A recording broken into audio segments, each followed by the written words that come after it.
Welcome to Positive Philter with your host, Philip Wilkerson, a podcast that focuses on friends, family, health, and career, with a little self-help along the way. Please join me in this journey for self-improvement, and I hope what I have to share will make you a better person, thus making the world a better place. I hope you enjoy the show. I hope you enjoy the show.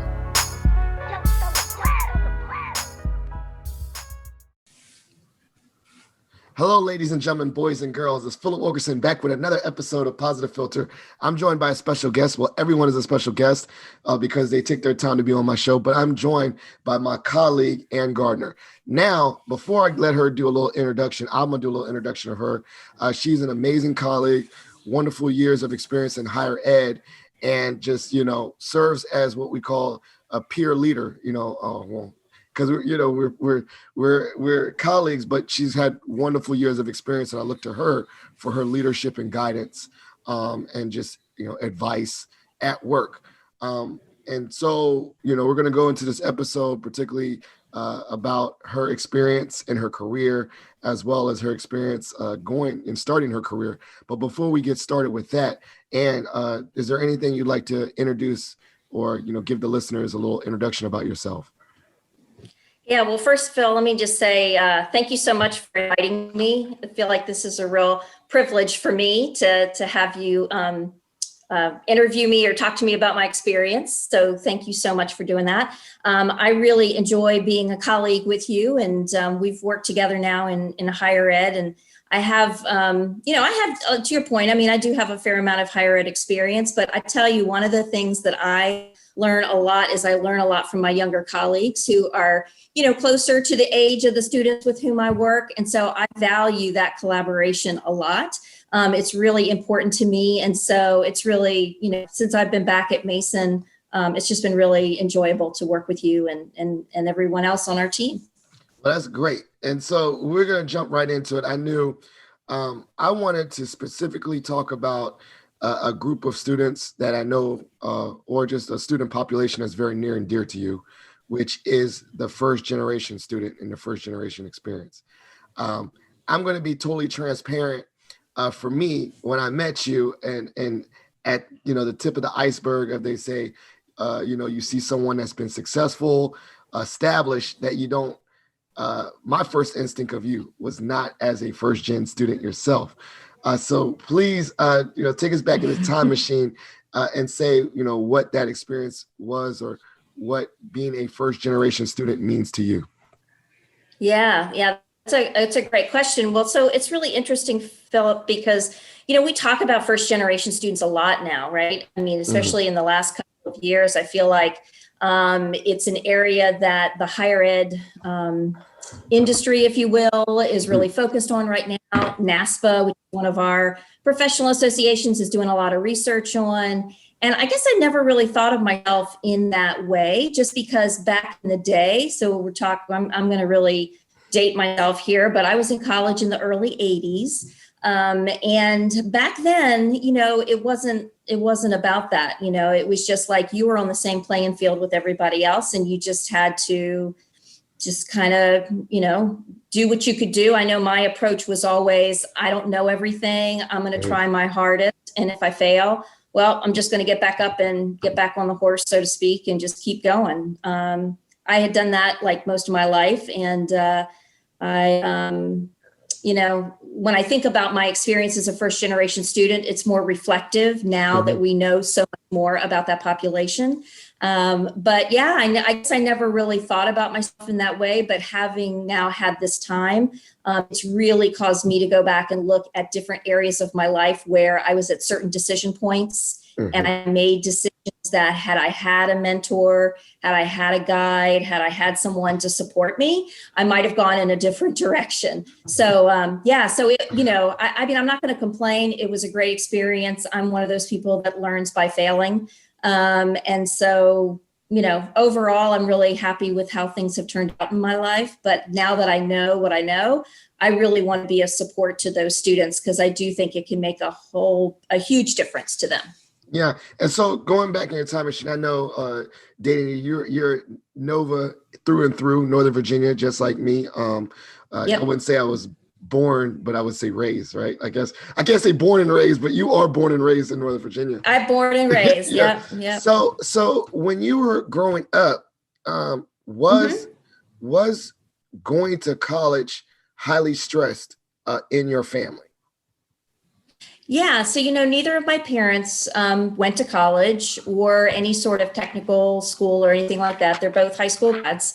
And I think in their mind, and both of them, my mother graduated from Herndon High School and my father graduated from Suitland High School in Prince George's County. And they met at work where a lot of people, kind of met back in the day.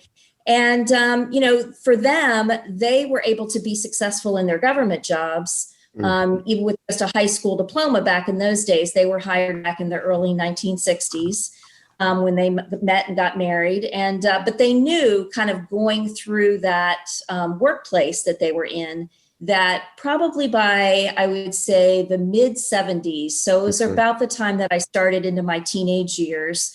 It became a topic of conversation at the dinner table. It's really important for you to go to college, and, you can't just get by on a high school diploma like your mom and I did. In order to have a successful career, you're really going to need to do that. And I thought about it a little bit, but it wasn't uppermost on my mind until I was a junior in high school. And I started meeting with my guidance counselor. And really the only guidance I got from my parents was, there are 4 really good schools in the state of Virginia. You're in state of Virginia, so pick one. That was basically their advice to me.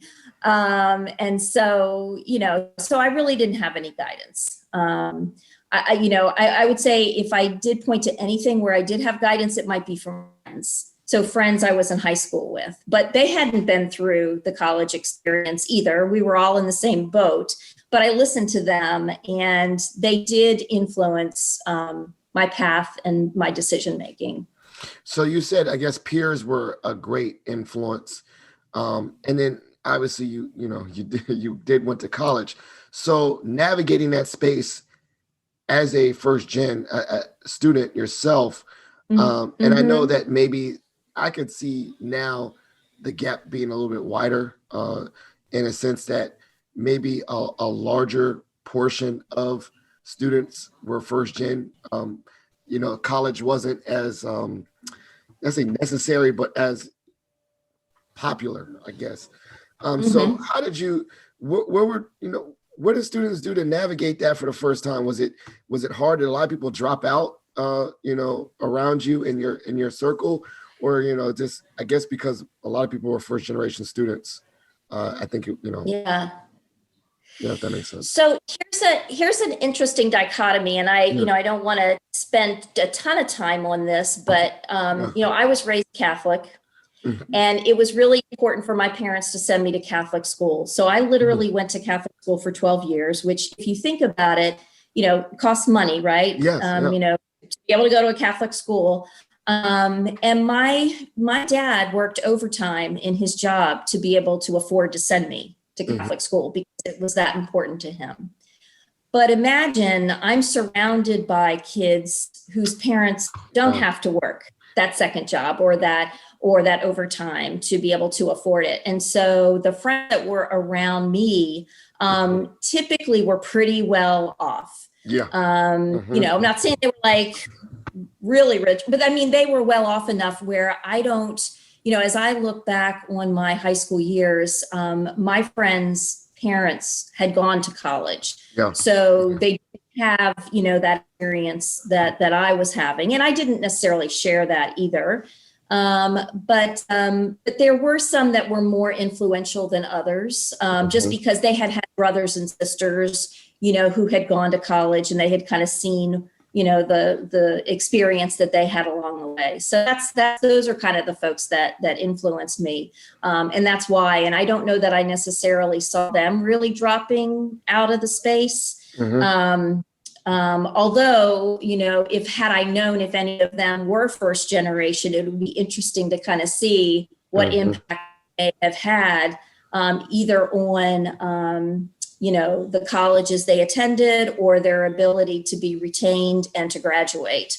So that part I'm not sure, but I mean, of the few friends, so I'm more in touch with my college friends now, but my high school friends that I have stayed in touch with, all of them were not first generation and have graduated.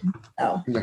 Well, I mean, it's very interesting too, because I know particularly for my parents, my father was a first generation student, and I don't think he would have particularly went through school if it wasn't for the military and for a football scholarship, single mom and all that. So, you know, that there's definitely that tie. But then my mom's side, my grandfather was well established. Both parents were college educated, and they, similar to you, my mom was raised and went to Catholic high school and school growing up.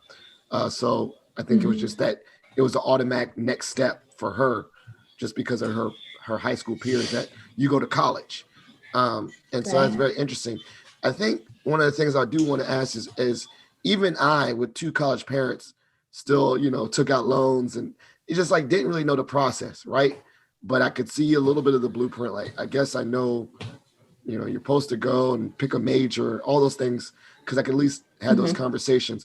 How was that? Like, how was, you know, the freshman year and, you know, picking majors and paying for it? How were you getting some of those answers for yourself? Well, yeah, so that's a great question. So, you know, again, back in the early 80s when I was in school, I think relatively speaking, it wasn't as expensive as it is now. However, the way I worked it out with my parents, they said, you can go to college. We want you to go to college, but we can only afford to pay half. You're going to have to pay the other half. And I said, well, that seems fair. So I've been working since I was 16 years old and saving my money. And so that's exactly what I did. From the time I was 16 all the way through college, I worked while I was in college. I worked my summers, saved money, and literally every semester when that tuition bill came, you know, Dad would write the half of the check and I would write the other half of the check. Wow. So yeah, so that's literally how it went. And what's interesting was I really wanted to go to UVA. That's where I really wanted to go. But my guidance counselor when I was 16 told me that I wasn't smart enough to go to UVA. Which, you know, when I look back on that, I you know, that just, well, anyway, we won't go there. Yeah, we already know. We already know he's stunting now. Hey, yeah, I already know that, you know, you're smart. It's just so interesting when people say things and put a measuring stick on people. And I know now looking at you, it's like, I would never have thought that someone would ever utter those words out of their mouths towards you. Yeah. And so, but it was interesting because those 4 schools that I had talked to my parents about and that they said, you know, apply to, I applied to all 4. And I got into George Mason and Virginia Tech, but I did not get into UVA or James Madison. So what I decided to do was I went to George Mason for a year and I lived at home. So that saved me money that first year. For sure. And I decided that I'm just going to take gen ed classes and I'm going to transfer. I really want to go to UVA. I'm going to get really good grades and I'm going to transfer. And you know what? I did.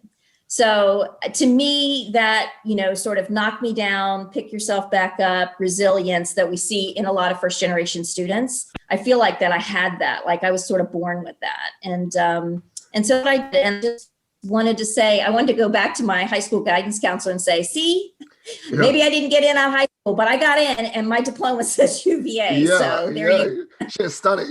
You should have worn a cap and everything and just went straight, like had the who's and everything, and, you know, just really went back and said, you know, that's how petty I would have been. And so that's interesting. Like, you mapped out the plan and cost. I still find that crazy fascinating. So when you step foot on Mason's campus, and I've done this too, because I transferred from Bowie State because I didn't get into JMU off the break. And not because of guidance counselor. I just didn't do well in high school. I was partying too much. But I had that same mindset. Shout out to Maggie, because she was already there. That I was like, as soon as I touched down at Bowie, I contacted JMU, a gentleman by the name of Art Dean, who was responsible for minority recruiting. And I said, okay, Mm-hmm. I didn't do what I needed to do at in high school. What do I need to do to transfer? And he mapped it out with me. But that was someone else helping me. Mm-hmm. Like he's like, yo, take these classes and make sure at nothing else that you get this GPA. And then I made Dean's List, but he mapped it out for me. But what I say, did you have like an art dean for yourself, or you mapped it out yourself? Like you were like, I need to just get straight A's and I need to transfer. How did that? Yeah, I honestly, I hate to say it like that, but I honestly mapped it out myself. Like I just Mm, knew that that's where I wanted to go. So one piece of the story that I haven't shared yet is I had this really excellent government teacher when I was a high school senior. I mm-hmm, really loved her. She was great. She really inspired me about the importance of understanding our government, our constitution, representation, voting, like all of that. It was very inspirational. And that's how I made the decision to study government. mm, And like, where else to study at the Thomas Jefferson's University, right? To go to UVA. So that was sort of my guiding force, if that makes any sense. yeah, yeah.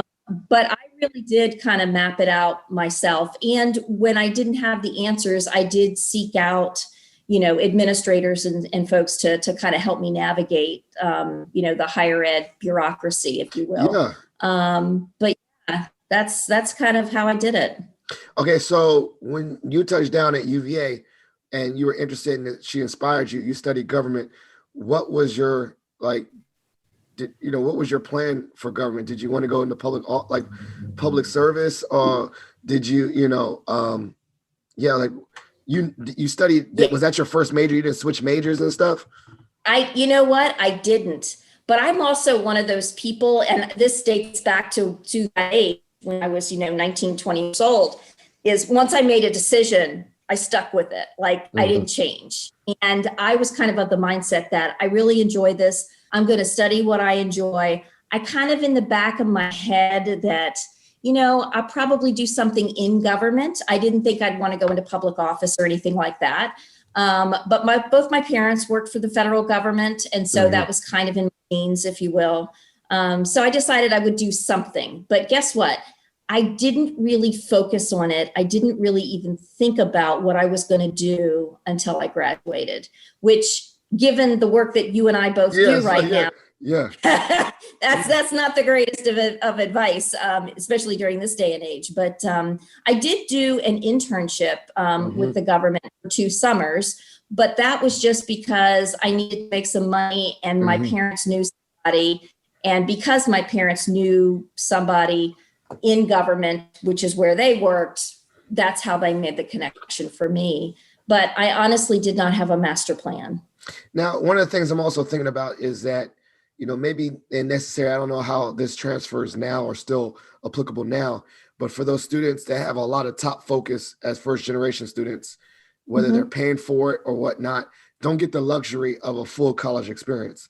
Particularly, I had another guest on my podcast who literally just worked like crazy throughout college, like real, like restaurants, whatever. And because of that, Mm-hmm. she didn't get to like join any extracurriculars, like zero. Mm-hmm. Class, it was class and work, class and work. And then Mm-hmm. she even told Mm-hmm. me she was doing her homework on her work breaks on her. She said, and this is another shout out to her. She was doing her homework on her mobile phone. She didn't even have a computer. She would do like Wow. Google, Google Documents and stuff on her phone, and they go print it out at the library. That's how much her time schedule of work and school was intertwined. So Yeah. going to you, knowing with that, you're having to pay half of your tuition, which you say, even if it's not a lot, Mm-hmm. work is still top of mind. Were you able Mm-hmm. to get involved? Were you able to do things outside the classroom where it's really like classes and handle business and make sure I'm paying this tuition?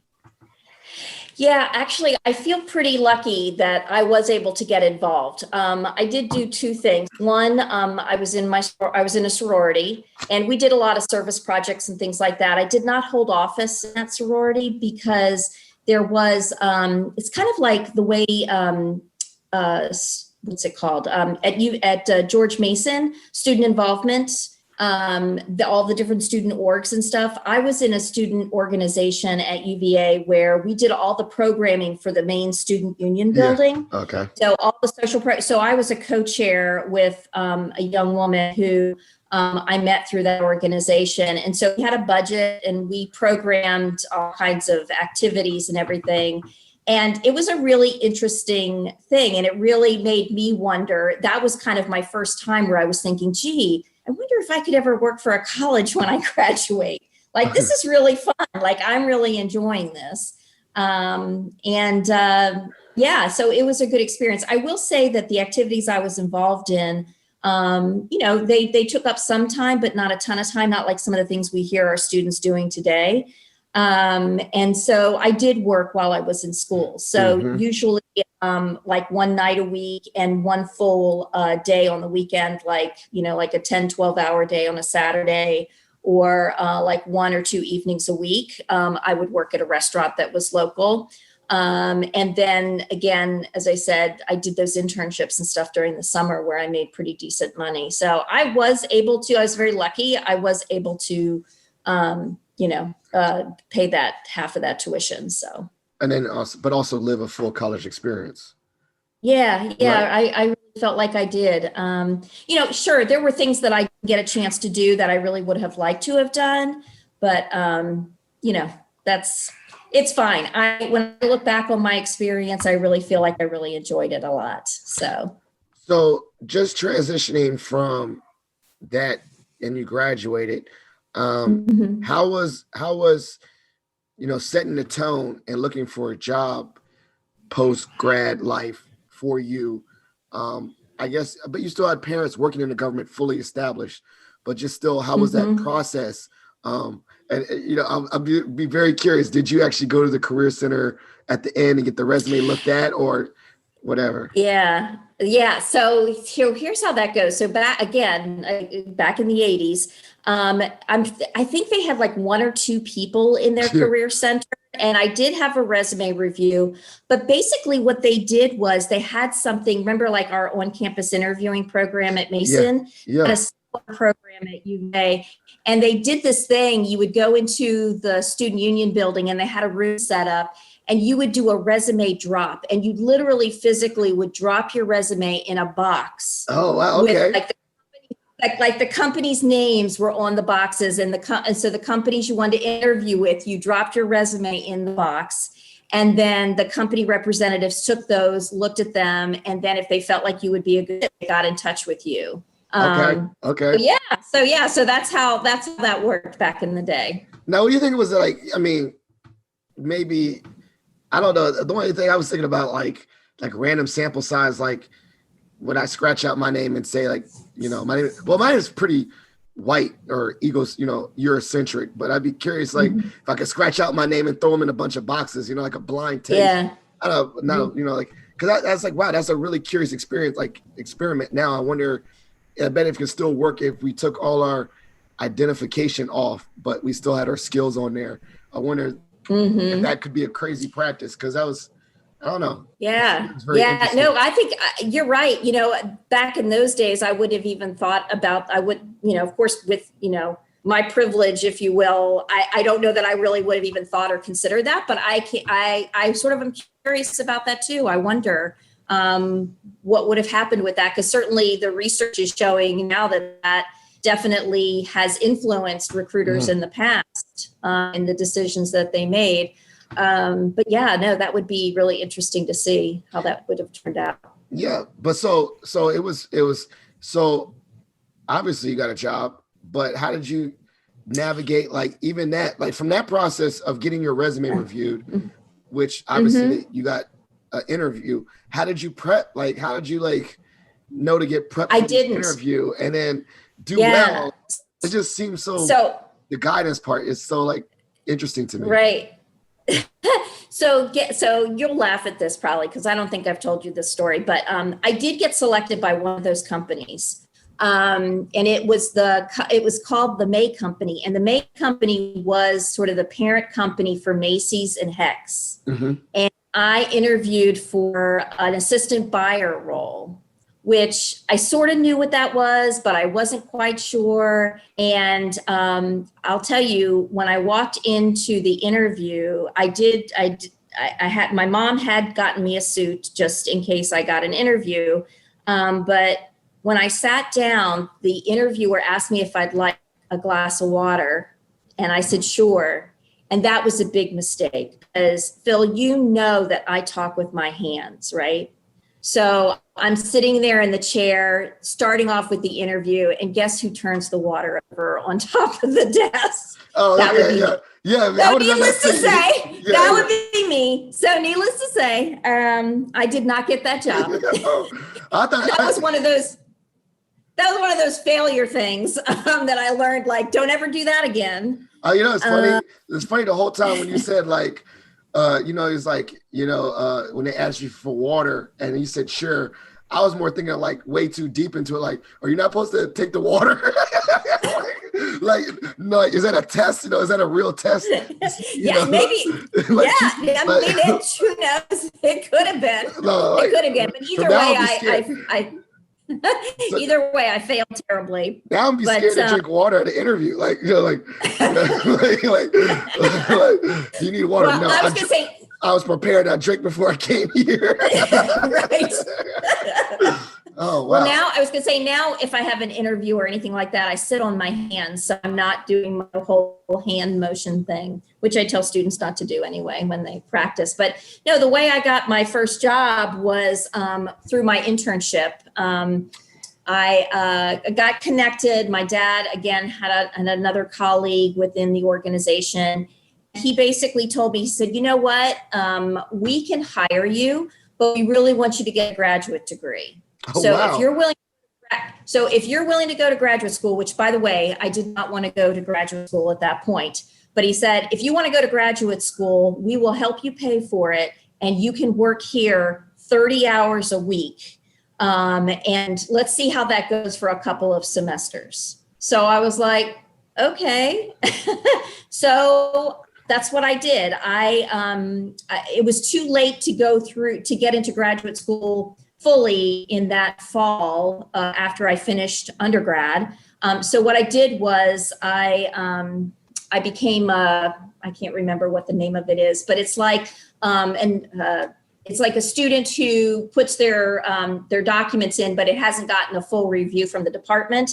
Gotcha. So I got to sort of classes on the side. So I took 2 public administration classes because I figured that's kind of related to government, right? Which was my undergrad degree. So I did 2 classes and then I fully applied and I got accepted after that first semester. And then I transferred those classes in to the Masters of Public Administration program at George Mason. So it was like a provisional, like kind of like a provisional. Yeah, that's the word I was. Yeah, that's the like, word I was looking for. Like a provisional hire. Like you were hired on the means that you go back to school and do well. And if you didn't do well, they could be like, well, sorry, you got no job. So that was kind of like that was like a little bit of a carrot then. Like it kind of infused like, okay, well, even if I don't like this master's program as much, I like a job. So like that's very interesting. Right. So because of that connection and that that support of them encouraging you to go to get your master's while going it, did it inform like I kind of like the real world? Does it inform that this is a career that you wanted a lot? You know, like you know, this is your first job out of college, getting this master's and getting this job. Was it starting to like really like wow solidify like I want to do this for a while? Yeah. So what was really interesting was I really liked the job. So they ended up putting me in human resources. And the area of human resources I was in was called compensation and classification. So basically what we did in teams was we would evaluate jobs across the organization to make sure they were classified into the correct GS level.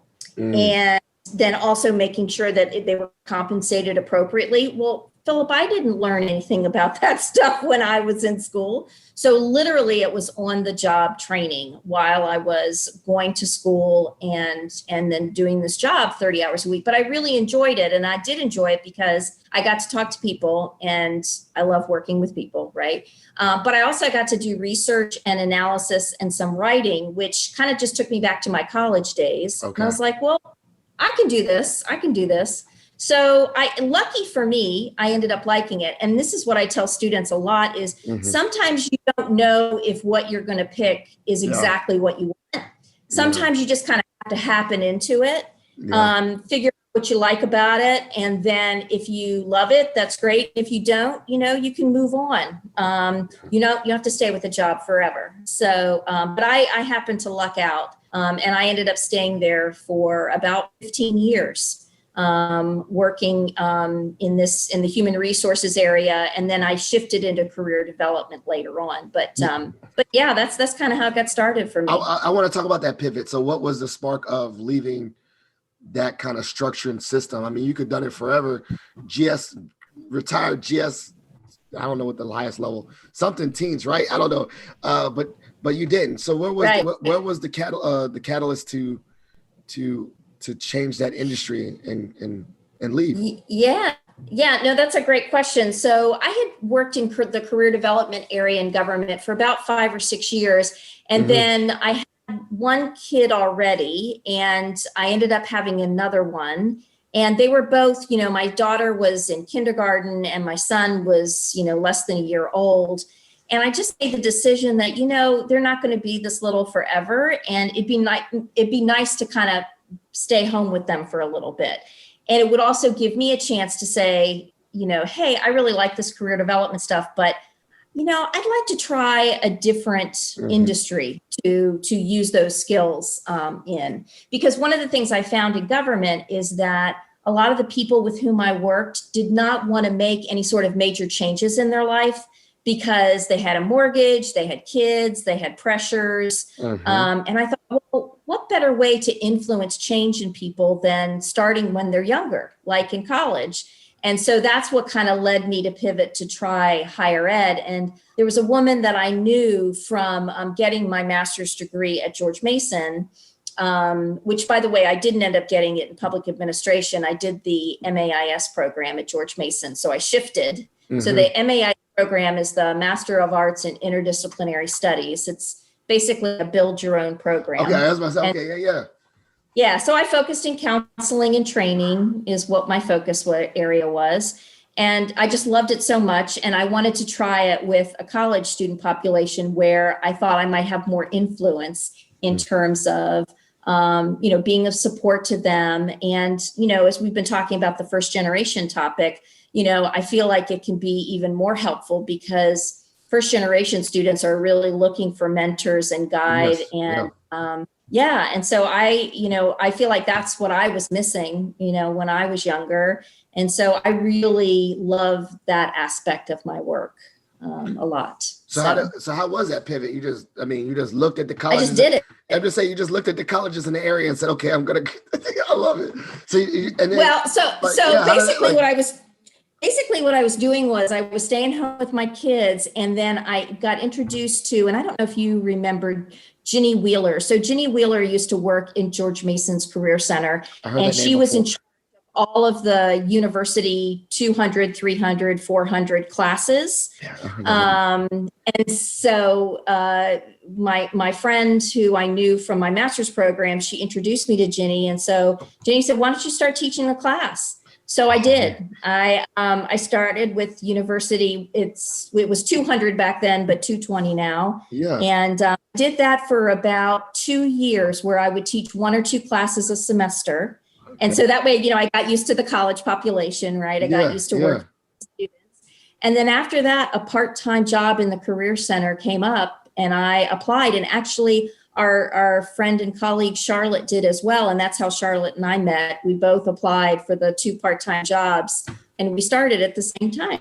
Wow, so, that's small world. That's crazy. Yeah. What's crazy about that too is that I was about to say, even with a lot of experience, I think breaking into higher ed is difficult. I ain't gonna lie. I applied to about 30 jobs at Mason. I wanted to come back so bad. I really liked it there. It's very hard to get back, but I think that you did very similar techniques than me. Is that you don't just the way to get back into higher ed is sometimes, from what I heard from a lot of people, is you dip it in, like you teach a class or you stay in touch, and you kind of ease your way, and then before you know it, you're on the campus. So it's very similar. We did that because, even when I tried to come back to Mason, I still taught like one class, a University 220 class and stuff like that. So it's very interesting. And I think another thing is, particularly with higher education too, is the networking. You spoke to knowing someone. It really is a very strong system. Like when you know someone, you get in and then you kind of stay around or navigate different colleges, but just to get into your first college, it's really who you know. Right. So it's very interesting. I don't think it really changes. It's a pretty locked down community. Yeah. One of the things I wanted to ask too, and I think I alluded to it earlier, is that particularly with your work, I would be honest, I did not, most people, and I don't know if this is a societal assumption or stereotype, when they think of first generation student, they think of two populations, and I'll say I think of two populations. So I need to work on my I statements. I think of off the break, I think of international students from other countries, or I think of marginalized, diverse, minority groups, African Americans, whatever. But that is not necessarily the case. I've done a lot of first, I had a person in my class that I just took for diversity in higher ed, and they had a guest speaker talking about there's a large population of white Americans that just social economics, right? Like that grew up in rural areas and just don't have money to go to college. And maybe one person is that one person that goes to school and leaves home, but they're from a small town. And I was like, wow, like that is even a stereotype that I don't even think about very often. Like I don't think about that student group.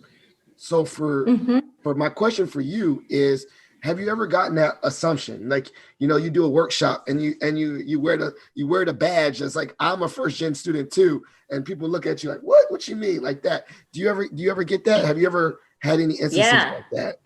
Yeah, no, definitely. So, prior to coming back to George Mason, I was at Johns Hopkins, and Johns Hopkins has this very robust first generation program that they run there. And I just remember that was my first incidence of it happening to me because I was supporting that group. I had signed up to be a mentor for a student.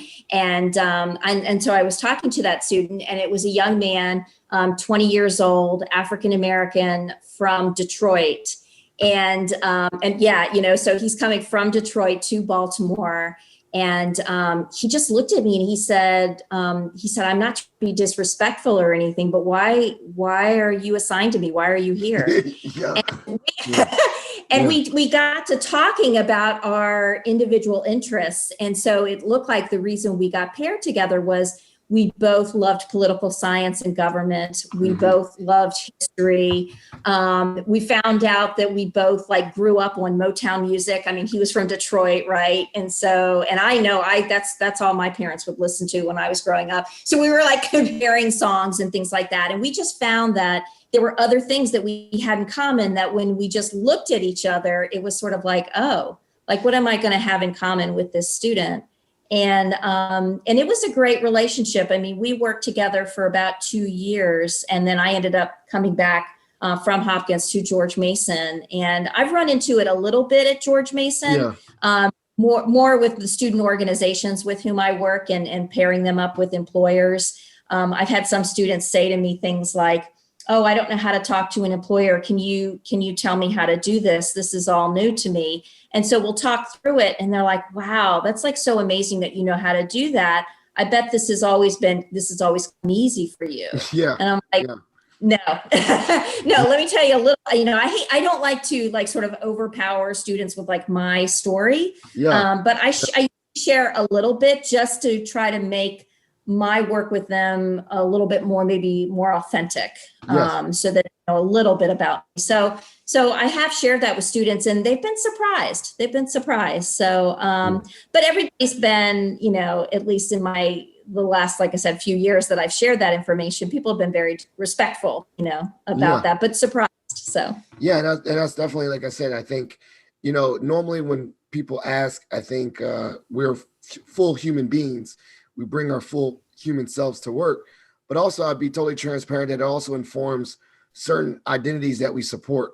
For instance, I have a very strong tie to supporting Black students. Like for me, and not to say, let me phrase like so I don't put my foot in my mouth, is like I treat all students with a level of equity, right? Like I want to help everyone, but particularly outside of my normal 9 to 5, I've taken an interest in supporting certain student groups, Black student groups.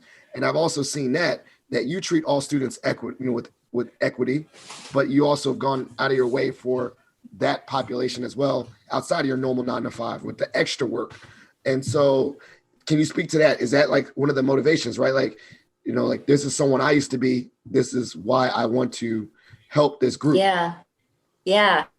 Yeah. So I remember, when I was finally making my decisions around where I was going to go to work, it ended up being in government. And that's because that's all I knew. That's what I saw my parents do. That's what I wanted to do. And so one of the things that I have been striving to do is just open up the possibilities for first generation students, but also for any student who may have sort of blinders on about what they can and can't do. I think that until a student is actually exposed to a wider variety of opportunities, and they can kind of begin to see, oh, like this is possible, right? So like it's like being able to see yourself in that organization. And that's why when I am talking to recruiters, I'm always talking about, well, who are you bringing in, or who, during COVID, who are you bringing in virtually to connect with these students? It has to be authentic. It has to be a place where students see themselves in you and in the people who, your organization represents. Organizations get that and others don't. But I think for those that do, it's such a great authentic experience for the student. And it really does open up more possibilities for students. I have heard students say that to me, that they're really glad I might bring somebody in because they hadn't really ever thought about. They think about the brand name organizations, right? The ones that have solid brands on campus or are well known in the DC area. About 90% of our students who graduate from Mason stay in the DC area. And so, those brand name organizations are uppermost in their minds. And so just getting them to think a little bit outside of the box, I've seen really open up some windows and some doors for students. So, just a random thing, regardless of generations and stuff, what are, I don't know, maybe you put a number to it. What are 3 tips that first generation students should do when they touch down on a college campus?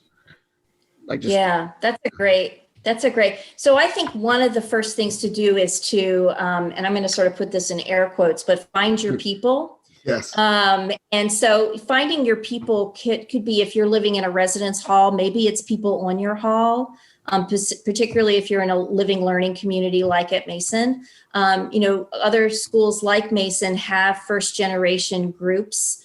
And I think that's a really important group because oftentimes the leadership in those groups, they've been where that student has been, and there's a lot of credibility that I think comes with that. So I think, my first tip would be to find your people. That's so important to get a sense of support from within the college community.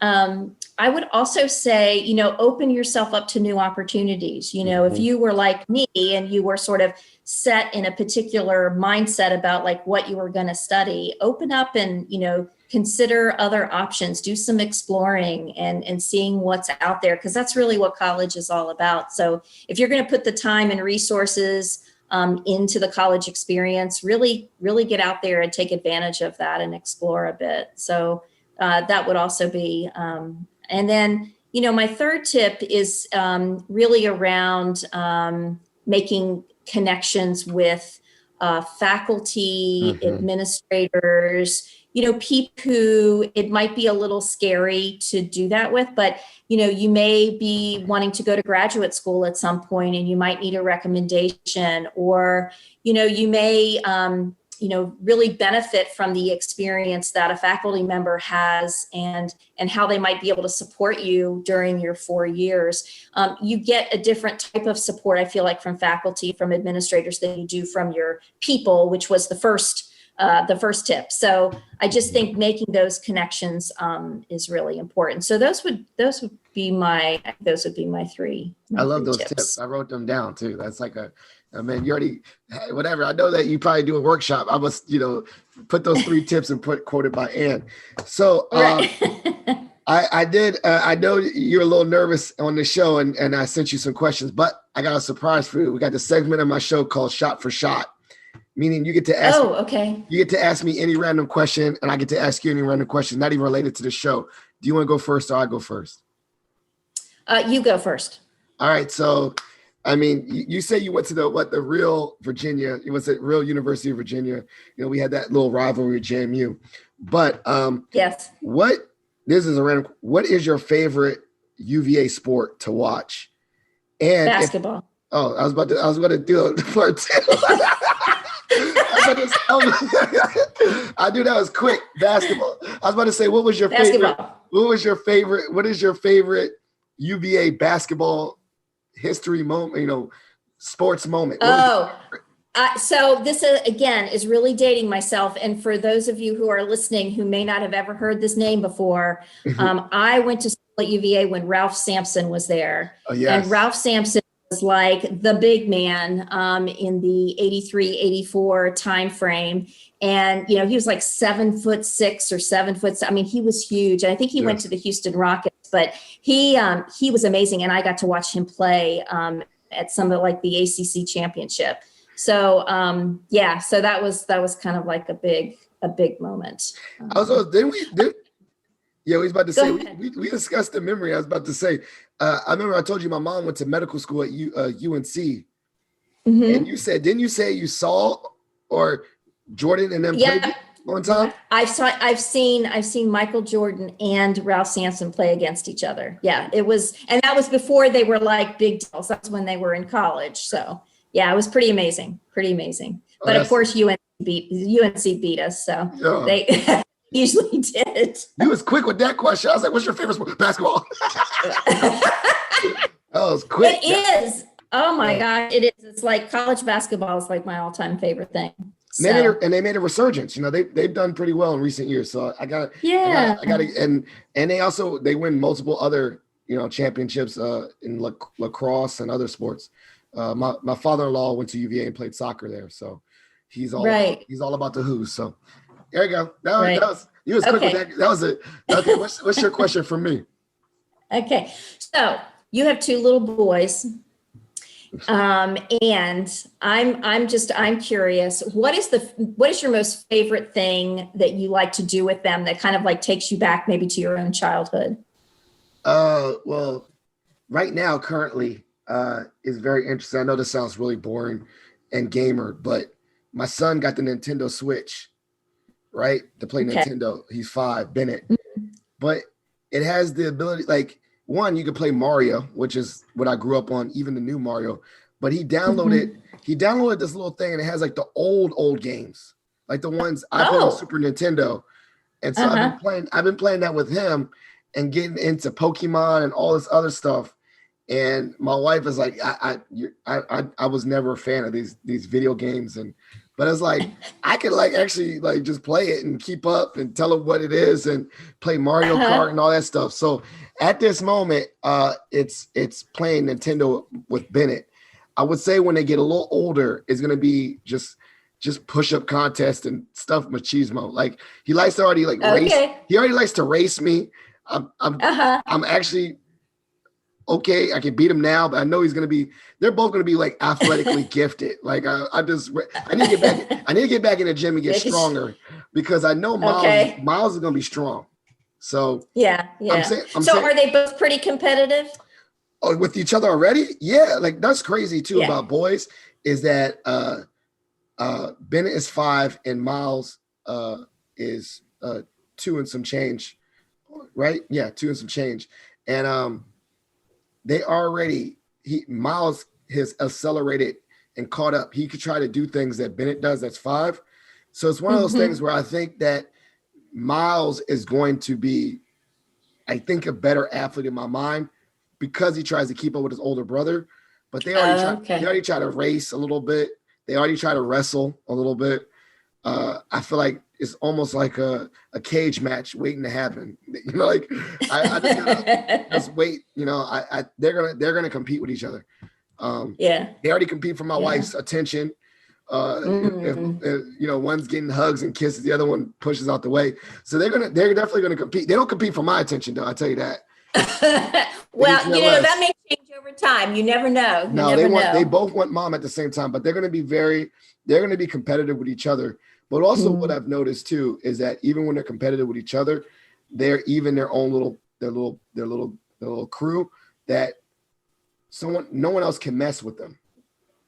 And like if someone tries to mess with Bennett, Mouse comes out of nowhere, like tries to like kick people, like he's only and then Bennett too is like, that's my brother. So I know they're gonna have a special bond, but I also know as brothers, they're gonna compete. I like it though. I like it. I let them. I want them to compete. I want them to compete. I can tell. I can tell. I was like, yo, you let them beat you like that? You let them be faster than that? And instigate, like really bad, So this is great. And I learned a lot. Actually, I'm not joking. I actually took notes. I take notes of all my episodes. This is nice. I learned something new about you, and I learned something about some tips. So this has been a great episode. Thank you so much for sharing your experience with college and just, I think one of the things I always wanted to use as platform is to have my friends on here, family and friends, just share whatever they want to share. And, people learn. I learn. That's why I do this for myself to learn. But also, I think this also sheds lights on different aspects of people's lives. As I said earlier, the one reason why I wanted to talk about first generation experience is that for me, I think of that iceberg, that image. I see you at your success. I see you doing it, being a great leader and all those things. But it's great that you shared your journey, that you started somewhere and you had to navigate a lot of the things on your own for the first time. And that's really inspiring. So hopefully if someone's out there, they listening to this, they're inspired by that too, because I'm inspired by that tonight. So this is the part of the show called shout outs and plugs. So with shout outs and plugs means show love, shout out anyone you want to shout out. Anyone, I don't care. You can go for the whole 10 minutes. I don't care. Keep on going. And then plugs will be anywhere where you feel comfortable sharing. If you have any things you're working on or anywhere that you would, feel free for the listeners who listen to the show to follow up with you, which I'll put in the show notes. So stay shout outs and plugs. So I'm going to shout out my good friend and colleague, Dorothy Hayden, who she and I worked together at Mason, and I couldn't do what I do without her. She's all that. So I couldn't ask for a better colleague. And I'm going to shout out the whole industry advising team, which Philip is a part of, which again, we're such a good team. We love working together, and I learned so much from that group of people. So I'd like to shout them out. And I'll shout out my husband, Tracy, who's amazing. I love him. And he's a great support, as one of the things that I'm working on is thinking about starting my own business, thinking about putting out a shingle, not on a full-time basis, but more on a part-time basis, just to kind of get out there in the world and start working with other students, because I enjoy it so much. So so that's kind of me. And I really do appreciate you taking the time to ask me all these great questions. Really enjoy reflecting and sharing stories with you, Philip. And any plugs that anywhere where the listeners can find you, or you're just Google me, you'll find me. Yeah.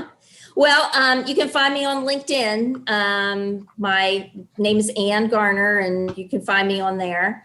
If anybody is on Instagram, I'm Ann_Mason_career.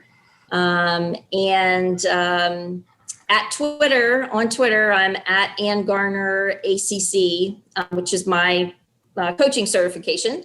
So so those would be the three areas you can find me, and happy to engage. Anybody has any questions, I'm one of those that I'm always happy to connect and share. And, Philip and I, in case he has never told you, he and I share two of the same strengths. So we're both what we call woos, winning others over. So we both like talking to people. So please feel free to reach out if there's anything I can do for anybody. What's the other one? The other one's communication, right? Communication. Yep. Yeah, Yep. there you go. And then Love to talk. Love to talk. and the rest of yours are like organization, like and organized Yeah. while I'm trying to get my life together. I love it. I love it. Yeah. So, but so yeah, definitely. Please, especially if you're a higher ed professional, I was about to stunt for you. I know that you've done all the things that you could do in NACE and got all the coaching certifications and all that. So definitely, if you're listening, you're in higher ed and need some advice on the coaching and all that, please connect with Ann. All those experiences. This is a great episode. I'm really glad you're on it. And then if you really enjoyed this episode, please share it with your family and friends. I got a podcast hotline, which is 571-336-6560. That's 571-336-6560. Sharing positivity is a movement, and have a good one. Thank you for listening to Positive Philter, a podcast that focuses on family, friends, career, with a little self-help along the way.